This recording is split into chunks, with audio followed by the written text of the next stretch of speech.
On this episode of the Stock Market Playbook, we are joined by Jabari Bowry, a day trader who moonlights as a music producer. I love the combos that we see on this podcast.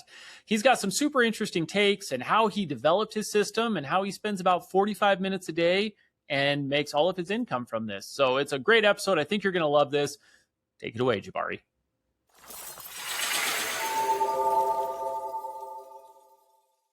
Okay, we're with Jabari today. We're happy to have you on the podcast. Thanks for joining us, all the way from Toronto.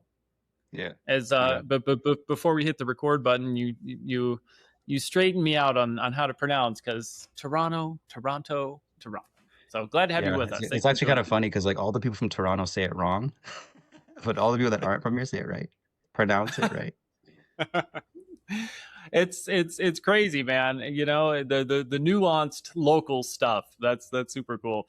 We're happy to have you on the podcast. There's a lot of good things happening in the stock market. There's a lot of good stuff to talk about.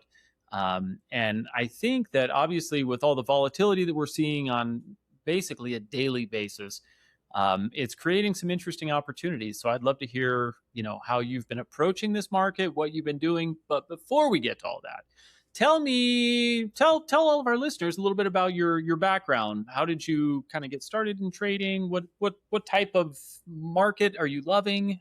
Just let's hear it all. So I started. I was one of those traders that kind of like was like I was like in and out, like just kind of like bouncing. Like I'd get in that market for a little bit and then try and see if I can figure it out for like a couple of months, and I'd be in and out. So probably from 2016, 17, 18. I was just kind of like, I would download MetaTrader and I would download like TradingView, and I would just kind of watch things and try to see if I can, decipher like any patterns with no luck with that. And then in 2019, I started a cryptocurrency fund. So Bitcoin was about it was like between 5 and 10 grand, I think, at the time. And so I was just kind of going big upswing there for sure. Yeah. So I went around to all my friends and I'm like, hey, like, just put like $1,000, like whatever case may be. So then by the end of 2020, I think the beginning of 2021, it was like $2 or $3 million, like the size of the fund. And then and that was really what got me obsessed with the market, because I was like, okay, like I've never made that kind of money before. I mean, I got a little bit of a commission and stuff like that, but I was mainly just like showing people how to buy and how to kind of deal with leverage and stuff like that. And then like 2021 was when I really went like full every day, trying this, trying that, just making friends and stuff like that, or whatever, I guess that are into day trading. Before that, I was a record producer. Actually, I was a music producer for like 15 years. Still do it to this day, but most of what I do is trading. I trade every day. I was trading this morning. So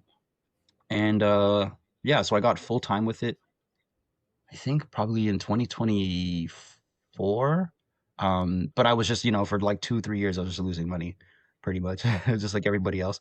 And that's when I got consistent. And I guess that's like the short version of the Gotcha. story. So you're about 10 years in. You kind of started in 2016 and but I was like on and off. I was just kind of like, Yeah, man. That's the fun journey where you start trying to, you're testing the water. You're trying to decide what makes sense, what works, what doesn't work, right? And and to be buying into Bitcoin in 2017, 2018 when it was on its just ridiculous bull run. Was it 2018 that it went from?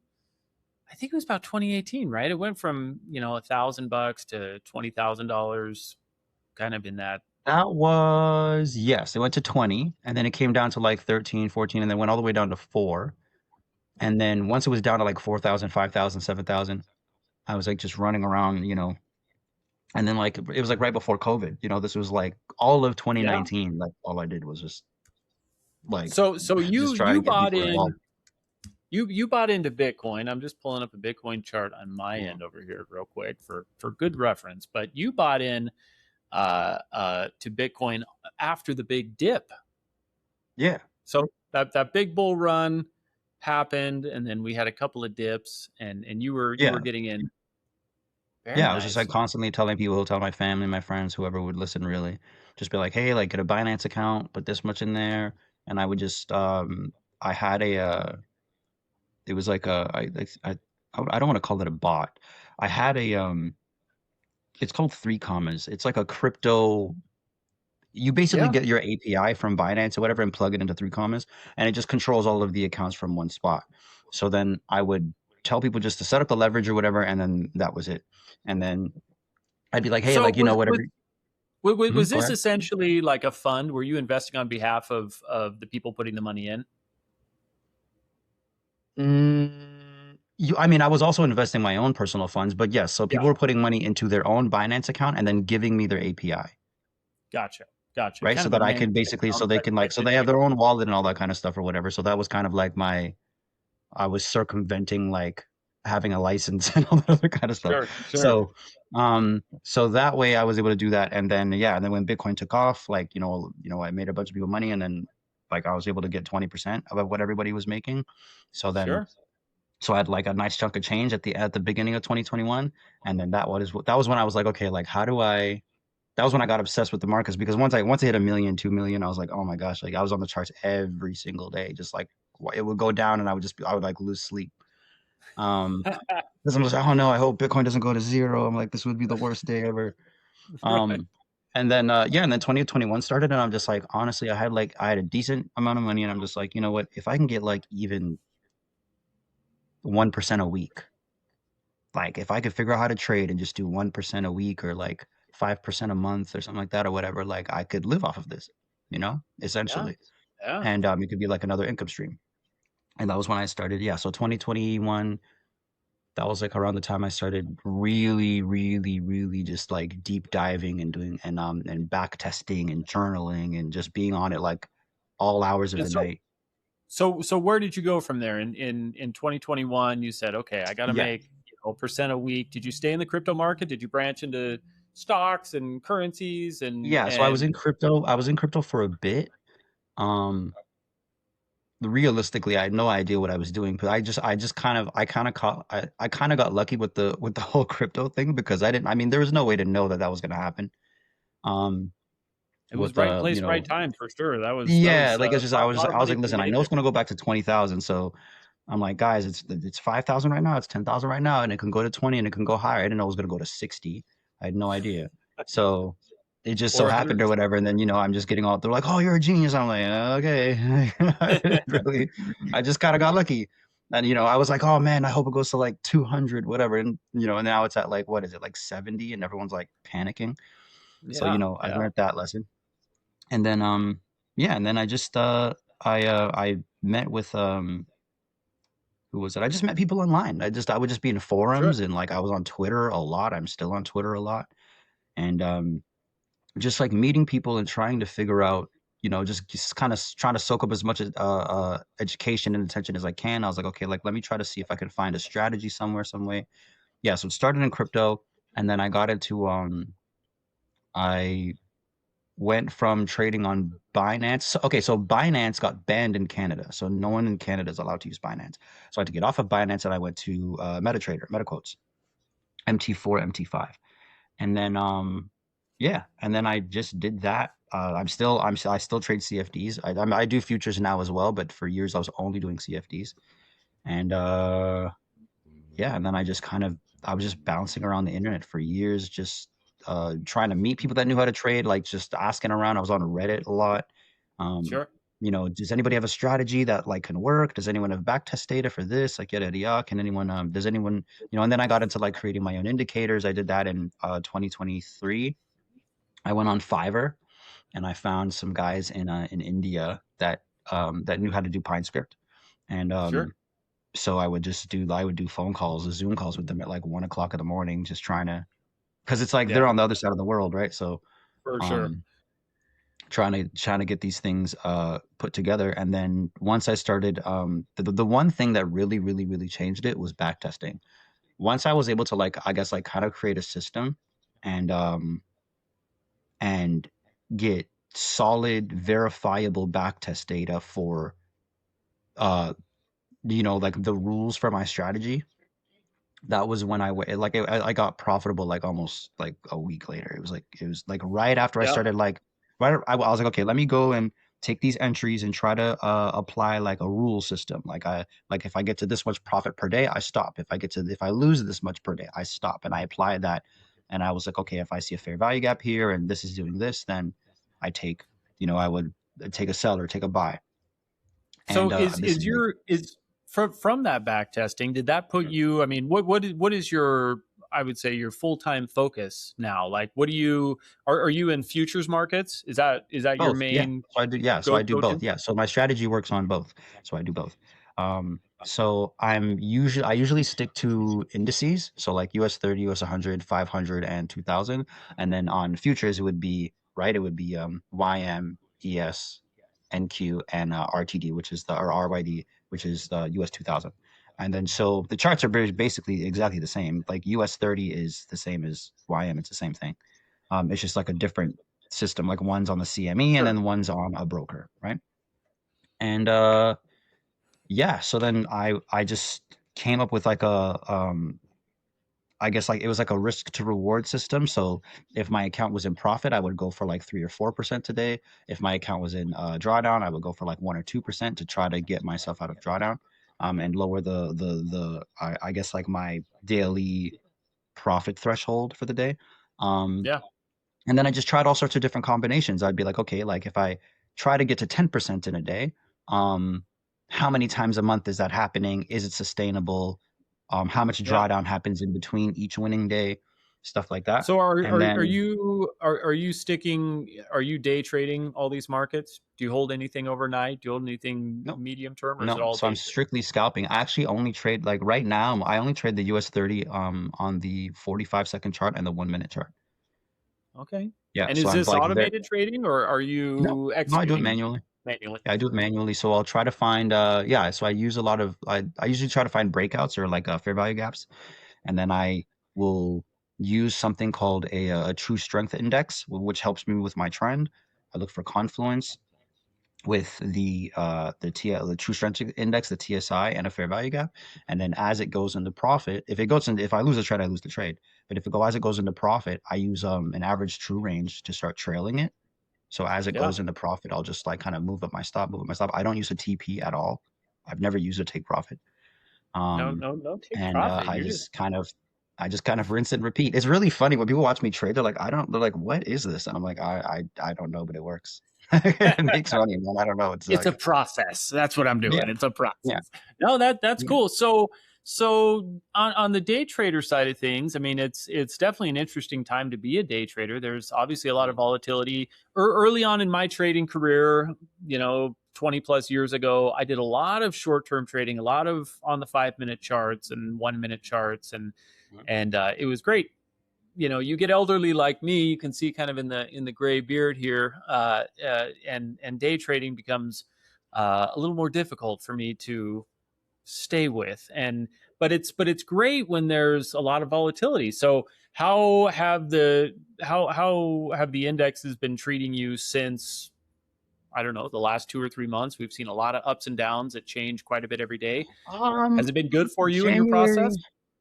Yeah, so January was I broke even. I was like, I think I lost maybe 1%, nothing crazy. February, I think I was down 6 or 7%, and then last month was really good. I did like 30% in like 5 weeks between I think it was like yeah, it was like the Monday of the last week of February and the last week of March. I did like 29.5%. And so Good. it That's was great. that was Jeez. like yeah, so it basically made up for like everything that like for like what I was supposed to make in January and February made up for that. And then this So month has just been like kind of like uh last week was horrible. Um last week I no last week wasn't that bad. The last week of March was bad. I lost like every day last week.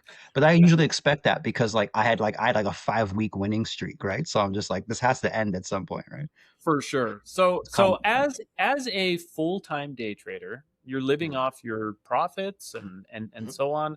What goes on in your head when you have like like a break even month like January, and then February sounded like it was a loss. You were down a few percent in February. So now you're going on 2 months of saying, okay, not only have I not made any money, but I'm actually down over the past 2 months. Like, Mhm. have you been doing this long enough that you're like, okay, this is part of my process? Do you Yeah. start to think, okay, if I have a third month that's down, like I'm getting nervous. How does that work on a full time trader, short term Um, trading I have a, mindset? it's more like I just have confidence because I have the numbers, right? So I have all of the back test data going back about a year and a half. So 2 bad months doesn't really like shake me. You know what I mean? So like if I have 18 months and I'm like green for like 90% of those months, 80% of those months, if I have 2 months where it's like it's kind of flat, I just kind of take those on the chin. Like before December, December was I was flat too. But from January to December, I was green every month, right? That's Like great. January, February, March, April, May, I was green all the way till November, and then December, January, February, it was flat. March, I made it all back basically, and then this month, it's just like this month I'm break even. But I mean, it's only we're like what halfway through the month almost, so Yeah, I just look at it as it's an average game, right? Like a lot of people they'll start trading, and then if they don't make money, they'll start a new strategy, whatever the case may be. And if they don't make money in like 2 months, they'll be like, "Oh, the strategy doesn't work." You have no idea if the strategy works or not. You don't have enough sample size of enough trades of enough data to have a good enough idea of whether it works. Like, because you don't have any backtest data. Like I champion backtest data because that's what made me profitable. Once I was able to see, okay, if I do this every day for 7 months, 8 months, 9 months, 10 months, that's when everything kind of changed. Like that's when I was like, oh wait, so if I have 2 weeks and it's not and I'm not doing so good, no need to panic. Like I don't have to switch strategies and go back to the drawing board and do that whole like rigmarole, like sure. going in a circle over and over and over again. It just you kind of drive yourself crazy doing that, So not So only do I so have the so back you test data, sorry, what's that? yeah. So you've got enough confidence in your strategy because of live trading results, Mhm, live action, and then your mhm, back testing, and mhm. that keeps you on track. So do you ever have a hard time? Do you ever think this is tough? I don't know about this signal, or you just can you take your signal to get in 10 times in a row if it loses money? Yeah. Yeah, And it's like it's kind of my win rate isn't even that high. I'm only about 42, 45%. Like it's not a crazy impressive win rate, but my profit factor is high. Like my profit factor is like 1.6, 1.8. Like it's sure, pretty good considering I lose most of my trades, right? So on the winning side, it's like I'm making more than I'm losing, obviously, but I don't mind taking an L. Like I don't mind losing a trade because I've seen like me back testing this, and I'm talking like 3 to 4 trades a day going back a year. You're talking like 700, 800 trades going back yeah, just in like 10 months or 11 months. So, um, and then not only do I have the back test data of the strategy on the US 30 45-second chart, I have it on the 1 minute and the 2 minute and the 3 minute. And then I have, right, so it's 4 different time frames, all of the back tests going back a year just on US 30. And I have the same thing for US 100, US 500, and US 2000. So you're talking like over 10,000 trades and they're all green and they've all been green for like over 2 years. It's not a mistake. That has to sure. be, there has to be some sort of like, something has to be working. Like if it would, like it would make, like if half of them were profitable and half of them weren't, then I'd be like, okay, there would be maybe a little bit of time for worry. But like, because I like even when I back test, I don't just back test today or from what I'm personally trading. I won't just back test US 30 for the 45-second chart if I'm trading that. I'll do the 1 minute, 2 minute, 3 minute for US 30, and then 45, 1 minute, 2 minute, 3 minute for US 100, 45, 1 minute, 2 minute, 3 minute for US 500, and then the same thing for US 2000. So so on one day, I'm getting like basically like 16 days of backtest every single day. And then I jot all those trades down and I put them on a spreadsheet so that I can see it. And then, so even if I have a bad day, like today I lost, but like half of my other, I guess, setups or models that you can call it, they won, right? So it's like, and then, I have a morning session and an afternoon session. So I'll have a session where I start at 9:30 in the morning and I trade and it goes till 12. If I don't get to my goal by 12 o'clock, I stop trading no matter what. and then I have an afternoon session that starts at 12 and goes till 2:30, and the same rules apply. Do you see what I'm saying? Interesting. So now I have, you know, 10,000 trades of backtesting for the morning and then 10,000 trades of backtesting for the afternoon, going back a year on 16 different models. It's like I'm not, if I have 10 losing trades, I'm just to be honest, it's in the data. I've seen it before. I've seen 20 in Yeah. a row, and it That's came back, that's and it got back in the green. So I'm just like, it really is just a patience game. Yeah, that's great. That's great. We've had so many different types of guests on this podcast. We have people that will spend months and months researching and then buy a stock and sit in it for 3 years. And then we have day traders and we have everybody in the middle. And I think it's such a good testament to the fact that there is so many great ways to approach this market. And it's also a reminder that I think everybody has to find the fit for them, right? Not everybody has the 100%. temperament for day trading, and certainly not everybody has the temperament to say, "Okay, I've done my research. I'm going to sit in this stock for the next 24 months," right? Yeah.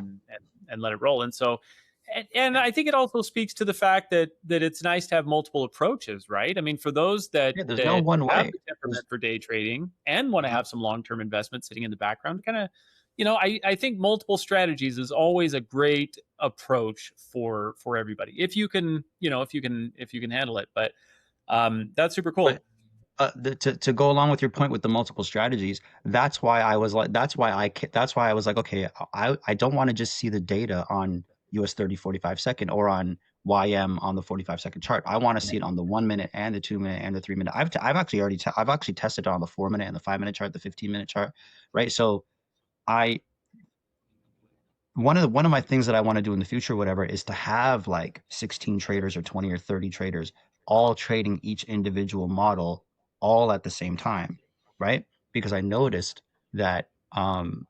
noticed that when I trade on my own, I'll have like 2 or 3 red months a year or like flat months, right?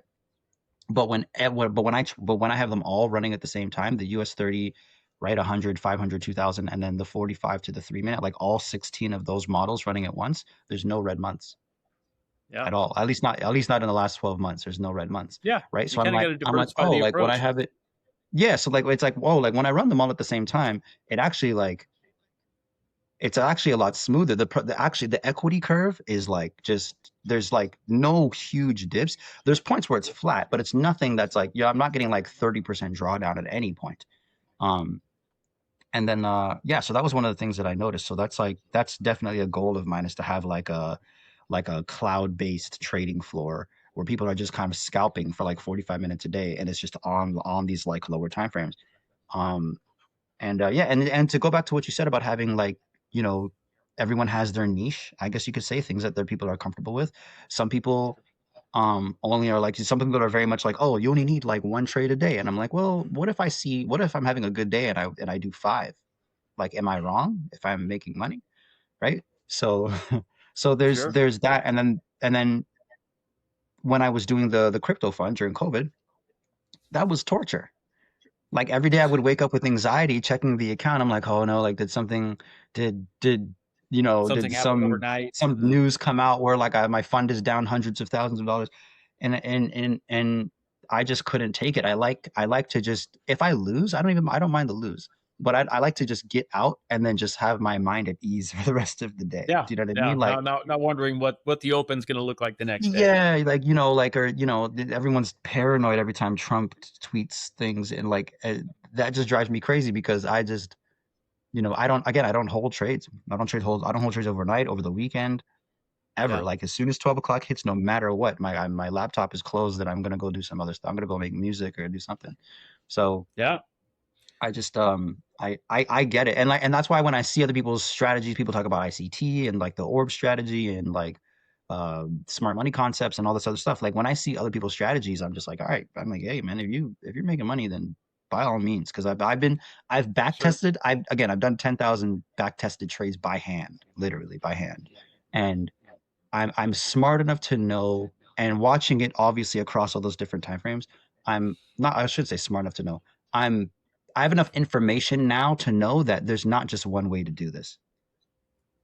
for There's like sure. 1,000 ways to do this. There's Yeah. thousands and thousands of ways and That's what different makes the market, variations. man. That's you've got to have people seeing things in every direction, right? I mean, it's Mhm. always funny when I think, man, I feel like and the more I do this podcast, right? I talk to people that are so bullish something and then people that are so bearish that same thing and everyone has their approaches and it's there's I, there's just nothing more interesting than the stock market and the public markets, right? There's so many reasons why things happen and it's so interesting. And on that note, how has AI helped you in any way? How has it helped, hurt, done nothing for your trading, for your back testing, for your data It's management on the been whole thing? Yeah, so it's been pretty good. I guess I'm on the fence I'm on the fence with seeing if it's a possibility to get my strategy turned into an algo because I know it could be I could probably get Claude to program it in Python and just have it trade on its own. Um, I do like trading in a sense. Like I like placing a limit order, dragging my stop loss, all that stuff. Um, so that's cool. I don't know how I would feel about. I don't know. I don't know. I just feel I just in my mind, I'm like, okay, you know what? If I made an algo, I would sit there and watch it anyway. So then, as it's trading, I would sit there and watch it anyway. So I'm just like, okay, I might as well just do this by myself. Um, Sure. so there's that, and then because I'm never gonna be like, oh yeah, it's gonna open this trade and risk like 1% per trade, and I'm not gonna look. Like, of course I'm gonna look. So there's that, and then um, but I did use a Copilot. You've heard of GitHub Copilot? Sure. Yeah. So I did use Copilot to put together I guess it's like there's a set of indicators that I created. I could have put it's kind of like it's like five indicators that I kind of like put into one that kind of Sure. help me um I guess like help me with the trailing and setting my stop and all that kind of stuff and like making my entries obvious. Helps me with the confluence and all that stuff. But and I did that with that was Claude oh geez, what's it called? Opus, right? Mm. So, um, yeah, so it's helped me. I don't see anything really bad about it or wrong with it. I know that there's people creating, algos left and right, and all over the internet. Um, I don't think it'll really affect the market that much because, again, like most people are not day trading. Like most people are just buying and holding. Yeah. So,